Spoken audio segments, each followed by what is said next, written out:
नमस्कार, इस वक्त आप देख रहे हैं सुप्रभात यूपी और आपके साथ मैं हूं राजेंद्र देव। अप्रैल आ चुका है, यानी गर्मी बढ़नी शुरू हो गई है, साथ ही सुबह का सियासी तापमान भी बढ़ने लगा है।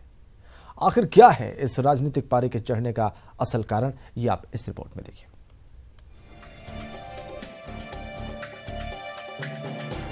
सूबे की योगी सरकार 1 साल पूरे कर चुकी है। इसके साथ ही नई मिसाल पेश करने का दावा कर रही है।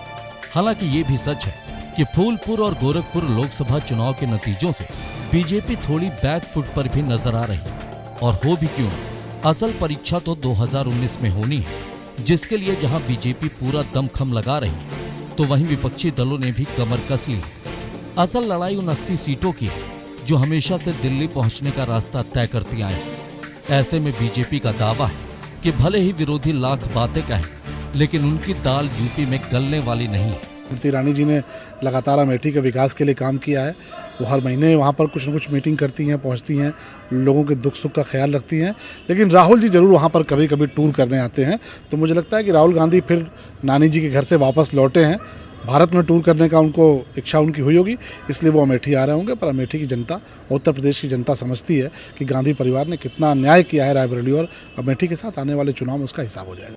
वहीं 2 उपचुनाव में बीजेपी को पटखनी देने वाले विपक्षी दल भी ताल ठोक रहे हैं। दावा कर रहे हैं कि यूपी की फिजा में बहने वाली हवा अब वो नहीं रही जिसकी बदौलत विधानसभा चुनाव में बीजेपी ने सभी पार्टियों को चारों खाने चित कर दिया था। तो सवाल ये है कि अब सियासत किधर जा रही है, ये देखना होगा। लेकिन हाँ, ये जरूर है, हम दावे के साथ कह सकते हैं कि हम भारतीय जनता पार्टी को शिकस्त देने के लिए तैयार हैं और हम उनको शिकस्त देने जा रहे हैं। अब आपको समझाते हैं कि आखिर कैसे यूपी का सियासी पारा गर्मी के साथ और चढ़ने वाला है। दरअसल अप्रैल में बीजेपी अध्यक्ष अमित शाह, कांग्रेस अध्यक्ष राहुल गांधी, गृह मंत्री राजनाथ सिंह और ममता बनर्जी जैसे नेता यूपी का दौरा कर लोगों को अपनी ओर खींचने की कोशिश करेंगे। गृह मंत्री राजनाथ सिंह 8 और 9 अप्रैल को अपने संसदीय क्षेत्र लखनऊ के दौरे पर रहेंगे। बीजेपी अध्यक्ष अमित शाह 10 और 11 अप्रैल को लखनऊ में होंगे। अमित शाह इस दौरान संगठन और सरकार के बीच समन्वय बढ़ाने की कोशिश करेंगे। वहीं कांग्रेस अध्यक्ष राहुल गांधी 16 अप्रैल से 2 दिन के अमेठी दौरे पर रहेंगे। इस दौरान राहुल बीएसपी प्रमुख मायावती और एसपी अध्यक्ष अखिलेश यादव से मुलाकात करेंगे। केंद्रीय मंत्री स्मृति ईरानी भी 13 और 14 अप्रैल को अमेठी दौरे पर रहेंगे। इस दौरान वो कई योजनाओं का लोकार्पण और शिलान्यास करेंगे। पश्चिम बंगाल के सीएम ममता बनर्जी भी अप्रैल में लखनऊ का दौरा करेंगे। इस दौरान वो अखिलेश यादव और मायावती से मुलाकात करेंगे। यानी साफ है कि यूपी में बीजेपी के खिलाफ जातीय समीकरणों की वजह से जो हवा बदली है, उसका विरोधी पूरा फायदा उठाने की कोशिश करेंगे। वहीं बीजेपी के बड़े नेता इन मामलों में डैमेज कंट्रोल की कोशिश करते नजर आएंगे। तो जैसे जैसे अप्रैल में गर्मी धीरे धीरे लोगों के माथे पर पसीना लाएगी, सियासतदान भी सियासी पारे को बढ़ाने में कोई कोर कसर नहीं छोड़ेंगे। जैसे जैसे अप्रैल का महीना आगे बढ़ रहा है, उत्तर प्रदेश में तापमान बढ़ता जा रहा है। उत्तर प्रदेश का सियासी पारा भी लगातार नेताओं की आमद से बढ़ने वाला है। उत्तर प्रदेश में बीजेपी के राष्ट्रीय अध्यक्ष अमित शाह और कांग्रेस पार्टी के राष्ट्रीय अध्यक्ष राहुल गांधी के दौरे प्रस्तावित हैं। उत्तर प्रदेश क्षेत्रीय दलों के प्रभाव वाला इलाका है। ऐसे में मायावती और अखिलेश यादव ने पहले से ही उत्तर प्रदेश की राजनीति में गर्माहट ला रखी है। जर्नलिस्ट रमेश का तवनीस विद्यार्थी, न्यूज 18, लखनऊ। इधर लखनऊ में सीएम योगी आज अखिल भारतीय विश्व गायत्री परिवार के कार्यक्रम में शिरकत करेंगे। नशा मुक्त उत्तर प्रदेश संकल्प नाम के इस कार्यक्रम का आयोजन राजधानी के रमाबाई अंबेडकर मैदान पर किया जाएगा। सीएम योगी शाम 6 बजे इस कार्यक्रम में हिस्सा लेने के लिए पहुंचेंगे। राज्यपाल राम नाईक भी इस कार्यक्रम में हिस्सा लेंगे।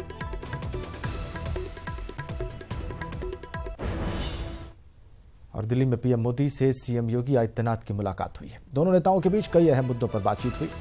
सूत्रों के मुताबिक सूबे के दलित सांसदों ने जिस तरह से एक के बाद एक प्रधानमंत्री को चिट्ठी लिखी, उसे प्रधानमंत्री ने गंभीरता से लिया है और इस मसले पर मुख्यमंत्री योगी से बात की है। सूत्रों के मुताबिक पीएम ने सांसदों की नाराजगी दूर करने के लिए सभी से बातचीत करने को कहा है। साथ ही बैठक में आने वाले एमएलसी चुनाव और सरकार में संभावित बदलाव पर भी चर्चा की गई है।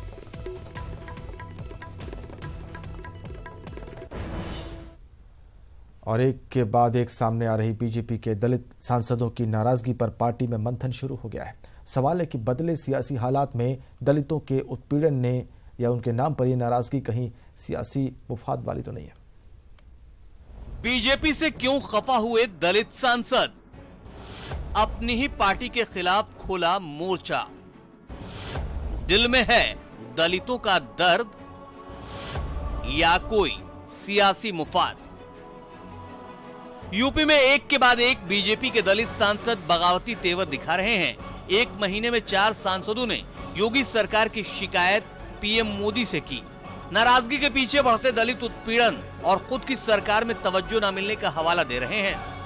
बदले सियासी हालात में सामने आ रही इस नाराजगी पर पार्टी और सरकार में शोध शुरू हो गया है कि ये वाजिब है या फिर दिखावटी। उनका हम समाधान करेंगे। सांसदों से भी व्यक्तिगत बातचीत में हुई है। कहीं उनके पास जो जानकारी घटना की है स्पेसिफिक को जानकारी देंगे तो उन जानकारी पर कार्रवाई होगी। लेकिन अगर उपद्रव होंगे और उपद्रव हुए हैं, जो लोग चिन्हित हैं, तो उन चिन्हित लोगों पर तो कार्रवाई होगी। सवाल उठ रहे हैं कि क्या ये सांसद वाकई दलितों की उपेक्षा को लेकर नाराज हैं या फिर इनका कोई सियासी मुफाद है। इस नाराजगी पर राजनीतिक गलियारों में चर्चाएं हैं कि टिकट कटने के डर से ये सांसद ऐसा कर रहे हैं। दलितों के नाम पर ऐसा करके वो अपना वोट बैंक मजबूत बनाए रखने के लिए अपनी ही सरकार के विरोध में उतर आए हैं। क्या बीजेपी के दलित सांसद सही में सरकार से नाराज हैं? सरकार भी पार्टी नेतृत्व को अपना फीडबैक दे चुकी है। पार्टी का मानना है कि अगर सही में नाराजगी है तो उस पे भी कार्रवाई होगी और नहीं तो फिर सांसदों को खामियाजा भी भुगतना पड़ेगा। दरअसल ऐसी खबरें हैं कि 2019 में बीजेपी अपने 50 सांसदों का टिकट काट सकती है, जिसमें बाहर से आने वाले नेता खास तौर पर निशाने पर रहेंगे। बीजेपी के 17 दलित सांसदों में करीब 10 ऐसे हैं जो 2014 में आयातित किए गए थे। अब टिकट कटने के संशय से ये नेता बगावती तेवर दिखा रहे हैं। भारत बंद और उस वक्त हुई हिंसा ने इन दलित सांसदों को एक ऐसा प्लेटफॉर्म दे दिया है जहां से इन्हें दूसरे दलों में संभावनाएं पैदा और जिंदा रखने का मौका मिल गया है। रंजना के साथ bureau report, news 18। Republican party of India के अध्यक्ष और केंद्र सरकार में मंत्री रामदास अठावले ने बदायूं में एक बड़ा बयान दिया। अठावले ने कहा कि मैं मायावती को अपनी पार्टी आरपीआई में शामिल होने का निमंत्रण देता हूं। मैं मायावती को अपनी पार्टी का राष्ट्रीय अध्यक्ष बनाने और उनके नेतृत्व में काम करने को तैयार हूं। अगर मायावती दलितों की यूनिटी चाहती है, मायावती अगर बाबा साहब का मिशन को आगे ले जाना चाहती है, तो मायावती को मेरा ऑफर है कि Mayawati Republican party of India में आए और उनको राष्ट्रीय अध्यक्ष पद देने के लिए मेरी तैयारी है। और अगर मायावती आरपीआई में आती है तो सत्ता में भागीदारी भी एनडीए में मिलेगी और मायावती को बड़ा से बड़ा पद जो है ये मतलब देने के लिए जरूर मैं नरेंद्र मोदी जी से कोशिश करूंगा और मायावती केंद्र में अच्छे पद पर आ सकती है। तो मैं उनको न्योता दे देना चाहता हूं कि Mayawati Republican party of India में आए। और गांधी परिवार के गढ़ अमेठी में केंद्रीय मंत्री स्मृति ईरानी लगातार सक्रिय हैं। आज वो अमेठी में पार्टी के कार्यकर्ताओं को तोहफा देने जा रही हैं। इसके तहत अमेठी लोकसभा क्षेत्र की 5 विधानसभाओं के 200 वरिष्ठ कार्यकर्ताओं को तीर्थ यात्रा के लिए रवाना किया जाएगा। कार्यक्रम की तैयारी लगभग पूरी कर ली गई है। विपक्ष उनके तोहफे को चुनावी हथकंडा बता रहा है। कांग्रेस का आरोप है कि जो तीर्थ यात्रा स्मृति ईरानी द्वारा प्रायोजित बताई जा रही है वो अखिलेश सरकार में चल रही थी, लेकिन अमेठी में इस यात्रा में आम लोगों के बजाय पार्टी के कार्यकर्ताओं को ले जाया जा रहा है।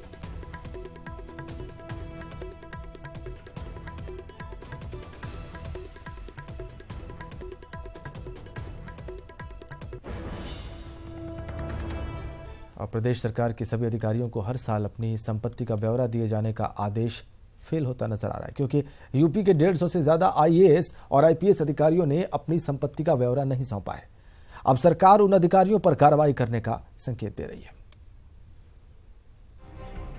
यूपी में सभी अधिकारियों को सरकार ने हर साल अपनी संपत्ति का ब्यौरा देने का आदेश तो दे दिया, लेकिन यूपी के 150 से ज्यादा आईपीएस और आईएएस अधिकारियों ने अपनी संपत्ति का ब्यौरा नहीं सौंपा है, जिसमें 89 आईपीएस और 70 आईएएस अधिकारी शामिल हैं। अब उनके खिलाफ कार्रवाई की तैयारी कर रही है। बाकायदा ये निर्देश था कि 31 जनवरी तक ये सभी अफसर अपनी संपत्ति का ब्यौरा अपने संबंधित विभागों में सौंप देंगे, लेकिन ऐसा हुआ नहीं। जबकि सरकार इस बात का दावा करती है कि वो जीरो टॉलरेंस पे काम करेगी और सभी को अपनी संपत्ति का ब्यौरा देना होगा, लेकिन ऐसा नहीं हो सका, जिसके बाद अब सरकार एक्शन मूड में है। अपनी संपत्ति का ब्यौरा नहीं सौंपने वाले अधिकारियों पर सरकार अब कार्रवाई करने का संकेत दे रही है। एक दफे मुख्यमंत्री जी के संज्ञान में है, चीफ सेक्रेटरी साहब को इन चीज़ों को देखना है। जो भी इस पे उचित मैं कहूँगा कार्रवाई जो भी करनी है वो करी जाएगी और ये आवश्यक है कि सभी लोगों को, जितने भी अधिकारी हैं, सभी को अपने आय का ब्यौरा देना चाहिए। जबकि इस मामले में विपक्ष सरकार पर निशाना साध रही है। सरकार के कहने के बाद, मुख्यमंत्री जी के कहने के बाद अभी भी 150 से अधिक अफसर ऐसे हैं जिन्होंने अपने आय का ब्यौरा नहीं दिया। इसका मतलब है अफसर बड़े हैं, सरकार छोटी है। यही तो समस्या है उत्तर प्रदेश में कि इस उत्तर प्रदेश में मुख्यमंत्री जी को कोई मुख्यमंत्री नहीं समझ रहा है, मंत्रियों को कोई मंत्री नहीं समझ रहा है। एक तरफ विपक्ष इस मामले में सरकार पर निशाना साध रही है, तो दूसरी तरफ प्रदेश सरकार अपनी संपत्ति का ब्यौरा नहीं देने वाले अधिकारियों के खिलाफ कार्रवाई का भले ही संकेत दे रही हो, लेकिन उन अधिकारियों के खिलाफ कार्रवाई करना आसान नहीं होगा। ऐसे में अब ये देखना है कि सरकार उन अधिकारियों से कैसे निपटती है। अजीत सिंह, न्यूज़ 18, लखनऊ। लखनऊ में पुलिस ने एक ऐसे तांत्रिक को गिरफ्तार किया है जो भूत भगाने की आड़ में नाबालिग लड़की को अपनी हवस का शिकार बनाता था। मामला कैंट इलाके का है, जहां 16 साल की नाबालिग लड़की की तबीयत कुछ दिन से खराब चल रही थी। डॉक्टर को दिखाने पर भी लड़की की तबीयत ठीक नहीं हुई। ऐसे में लड़की की मां ने उसे तांत्रिक हाफिज साजिद को दिखाया और उसने बताया कि उसके ऊपर किसी प्रेत का साया है। प्रेत बाधा दूर करने के नाम पर वो लड़की के घर पहुंचा। आधा घंटे अकेले कमरे में लड़की के साथ रहा। इसके बाद लड़की ने अपनी मां को बताया कि उसने उसे बेहोश करके उसके साथ दुष्कर्म किया है। इसके बाद पीड़ित लड़की की मां ने योजना के तहत कमरे में कैमरा लगा दिया और उसमें शैतान तांत्रिक की करतूत रिकॉर्ड हो गई। पुलिस ने रिकॉर्डिंग के आधार पर इस हैवान तांत्रिक को गिरफ्तार कर लिया है।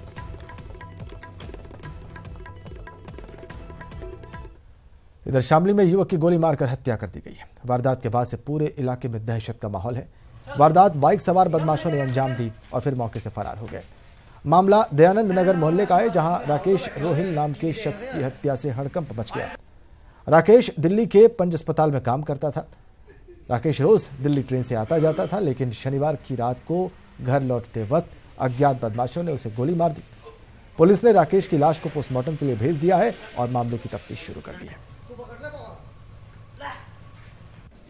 एक राकेश है जो यहीं पे रहता है, उनका इसमें मोहल्ला है दयानंद नगर, वो वहाँ जाता था, उसकी गोली मार दी है, उसकी मृत्यु हो गई है और उसमें हम उनकी पूछताछ करके FIR करके कार्रवाई कर रहे हैं मर्डर को। इधर बदायूं में प्रेमिका की शादी तय होने से नाराज युवक ने उसके घर जाकर खुदकुशी कर ली।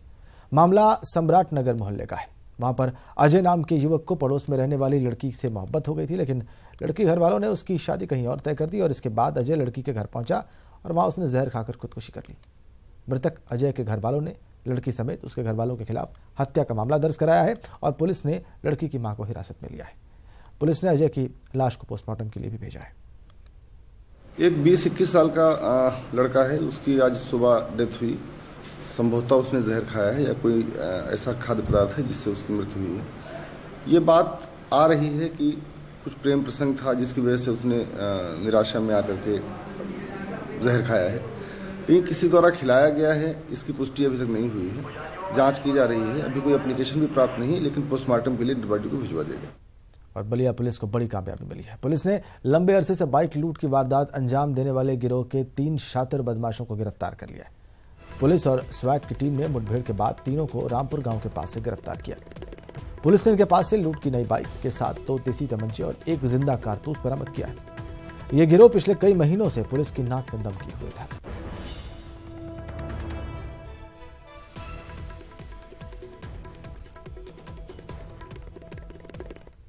और वाराणसी के संकट मोचन मंदिर में आयोजित संकट मोचन संगीत समारोह की शनिवार को उसका चौथा दिन था। चौथे दिन भी भगवान के दरबार में तमाम संगीतकार भक्तों ने अपनी परफॉर्मेंस दी। इस दौरान सबसे खास रहे सितार वादक नीलाद्रि कुमार, जिनकी परफॉर्मेंस ने मौजूद लोगों की जमकर वाहवाही बटोरी। वहीं समारोह में शीतल कोलवलकर ने कथक, प्रशांत समागार ने गायन और आनंदो चैटर्जी ने तबले की थाप से लोगों का दिल जीता। भगवान संकट मोचन के दरबार में 6 दिन तक चलने वाले इस समारोह का खास महत्व है। माना जाता है कि इस दौरान महावीर संगीत पेश करने वालों का टेस्ट लेते हैं और जो भी लोग इस टेस्ट में पास होते हैं वो आगे चलकर नामी संगीतकार बनते हैं।